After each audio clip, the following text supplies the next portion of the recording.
Hello and welcome to Prayer Beyond Words. What are you afraid of? For this session you'll need, as usual, a big piece of paper, not a small one today, but a big piece of paper, clean water, a sponge, or you can use the water out of a tap instead of those. You'll need two colours. One of those is representing fear, so you might need to mix up a colour that you want to use, and the other one represents the person of God to whom you feel closest today. That might be Holy Spirit, Creator, Jesus, Son, Messiah, Comforter, Christ, Ruach, whichever rises to your mind first. I'm not using a colour chosen in that way today because I'm using up some spare colours that I got lying around. Obviously the colours that you choose will be entirely personal to you and nothing to do with the demonstrations that I do. Then you'll either need a wax crayon, and in some ways these are best for this one, or you can use the usual candle.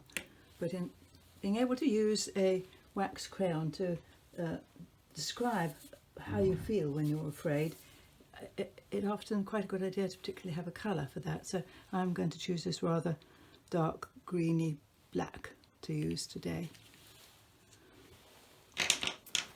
And of course you'll need a brush for each of the two colours.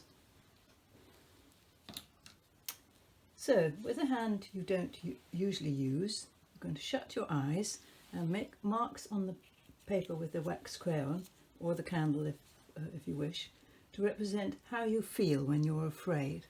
What does fear feel like to you?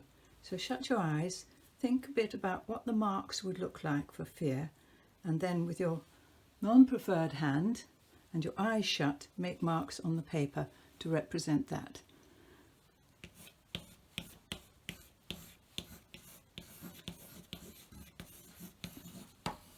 Use as much pressure or light, whichever feels right to you. Do you press hard for a fear, or do you press lightly? How does it feel to you, fear? Don't have to worry if you go off the paper. Well, you probably won't even know if you have. And when you finish doing that, stop, and it's time to wet the paper. In some ways it's quite interesting to look and see what those marks do look like, the ones that you've made which represent fear when you're not looking at what you're doing. So turn the paper over and wet the back. If you're in the kitchen, obviously you can do this under a tap, wetting the back first and then the front. Make it nice and wet, because as you saw from the demonstration, the coggles themselves produce an effect on where the paint flows, which can be quite interesting in what it tells you, or the things that you're able to see in your picture afterwards. So wetting the paper really well is a good idea. Obviously professional artists wet their paper and stick it all down first to stop the coggles, but we want coggles, so coggles are good. That's rather a nice metaphor, isn't it? Right. And then wet the front really thoroughly, making sure you cover the whole thing. And thoroughly is really the important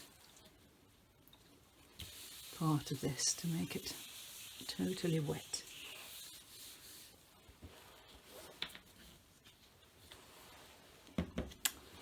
Now take your two colours and take the colour first of all that represents fear to you. So, and use a large soft brush to make marks, again with your non-preferred hand, and because I'm right-handed I'm using my left hand, and the colour that you may just have chosen or you may have mixed. In this case I've mixed a colour to represent fear. Shut your eyes and make marks with that colour on your paper.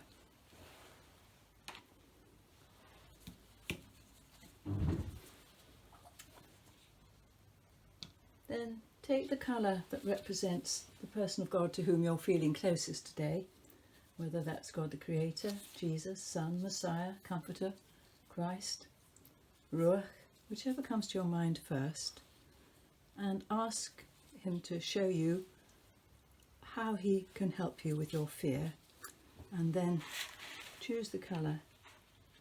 I suspect many of you wouldn't use red, but so I'm using red today. So. And then again, with your left hand or your non-preferred hand, and shutting your eyes, put bookmarks on the paper. Now you can do this by sploshing on, which is what I really recommend, but you can also, if you wish, make marks, but I reckon that it's best to just slosh it on.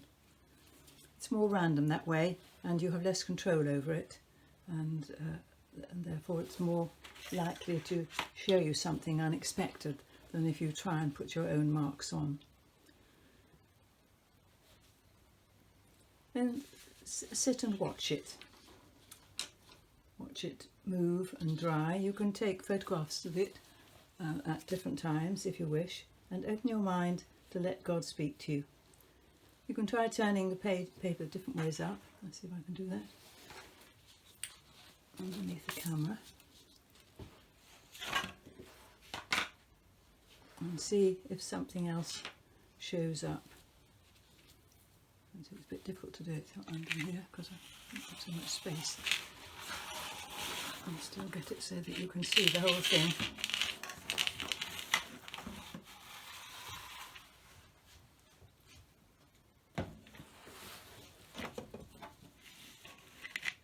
That is one way up,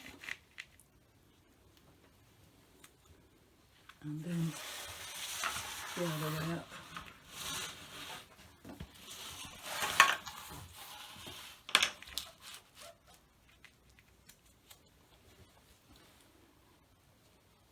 So as you watch it, ask the Holy Spirit to show you what it's saying, remembering that the colour you initially put on and the marks you initially put on were to do with fear, and the colours you put on afterwards were to do with God.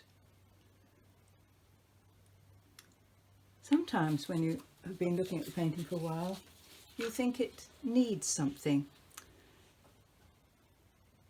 It's very hard to explain this, but you might think that it needed, for instance, let's see if I've got any.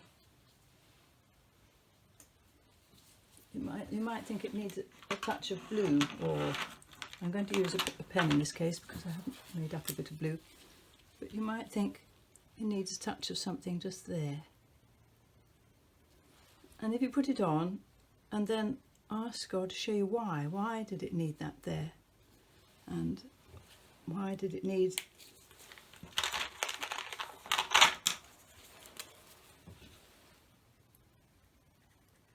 I felt I just wanted to put some yellow in there.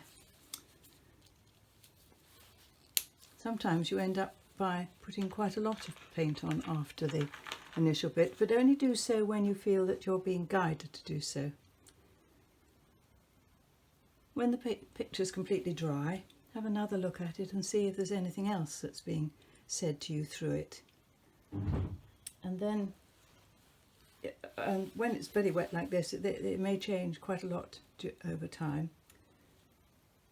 And then when you finish, you might like to put some sort of record in your journal.